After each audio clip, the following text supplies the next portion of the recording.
महाराष्ट्रातनं काही अनुभवी आणि काही तरुण खासदारांना पुन्हा एकदा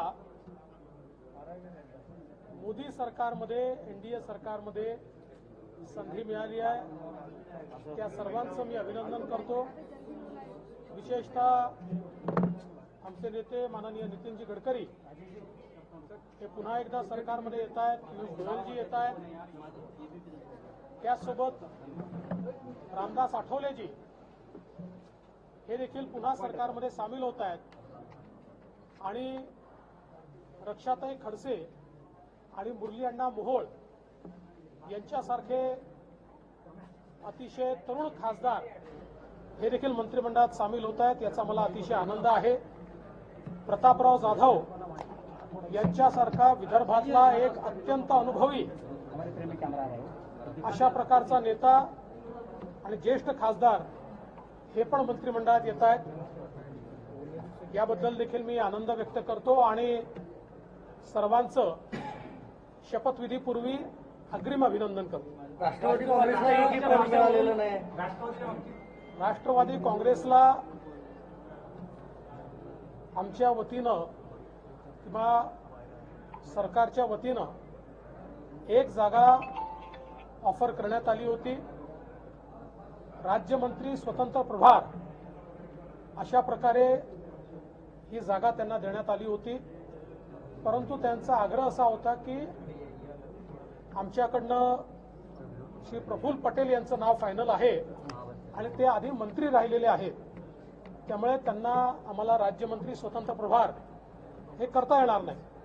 मात्र आपल्याला देखील ही कल्पना आहे की जेव्हा अलायन्सचं युतीचं सरकार असतं त्यावेळी काही निकष तयार करावे लागतात, कारण अनेक पक्ष सोबत असतात, त्यामुळे एका पक्षाकरता तो निकष मोडता येत नाही। पण मला विश्वास आहे की भविष्यामध्ये जेव्हाही एक्सपान्शन होईल त्यावेळी निश्चितपणे त्यांचा विचार त्या ठिकाणी होईल। राष्ट्रवादी काँग्रेस पक्षाचा पुढे जाऊन काही समावेश होणार आहे का? आता नाराजी त्यांची आताही समावेशाचा प्रयत्न करण्यात आला, किंबहुना ऑफर आमच्याकडनं देण्यात आली होती।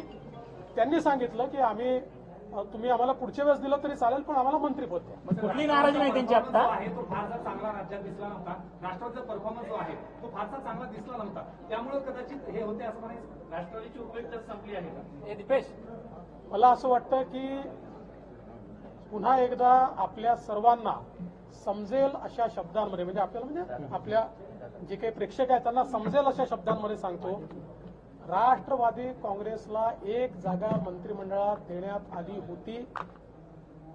राज्यमंत्री स्वतंत्र प्रभार ही जागा त्या ठिकाणी देण्यात आली होती। त्यांचा आग्रह कॅबिनेट मंत्र्याचा होता। राज्यमंत्री स्वतंत्र प्रभार हा कॅबिनेट मंत्र्याप्रमाणेच असतो, पण त्यांची देखील अडचण होती की कॅबिनेट मंत्री पदावर राहिलेला माणूस त्यांना राज्यमंत्री स्वतंत्र प्रभारावर आणता येत नव्हता।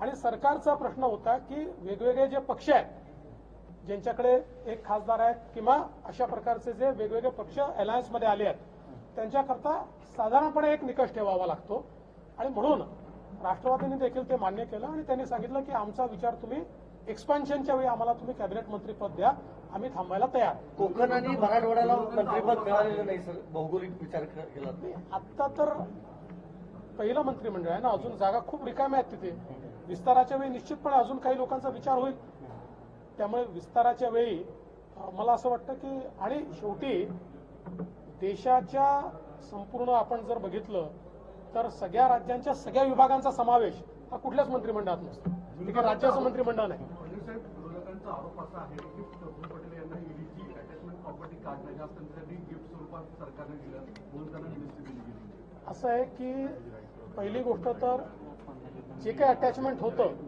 ते न्यायालयाच्या निर्णयाने निघालेलं आहे, न्यायालयाने ते काढलेलं आहे।